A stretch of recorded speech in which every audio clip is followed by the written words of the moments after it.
আচ্ছা, পালোয়ান বলতে আমাদের চোখের সামনে কীরকম একটা ভেসে ওঠে, যে বেশ পেশিবহুল আর সেই মুগুর হাতে নিয়ে, এরকম না? কিন্তু আমি এক পালোয়ানের গল্প শোনাবো তোমাদের। সেই পালোয়ান কিন্তু পালোয়ান পাকরাশি, তার নামই পালোয়ান। আর সে মুগুরও ভাজে না, আর তার হাতে পেশিবহুল কোনো মানে শরীরও দেখা যায় না। তো সেই পালোয়ান কি করে? সে ম্যাট্রিকুলেশনে 4বার ফেল করেছে।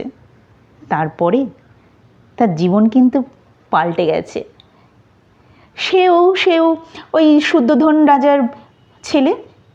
আরে গৌতম বুদ্ধের মধ্যে সেও বাড়ি থেকে পালিয়েছে, কিন্তু সন্ন্যাস নেওয়ার জন্য নয়। কেন পালিয়েছে জানতে হলে তো গল্পটা শুনতে হবে। গল্প পালোয়ান, বনফুলের লেখা।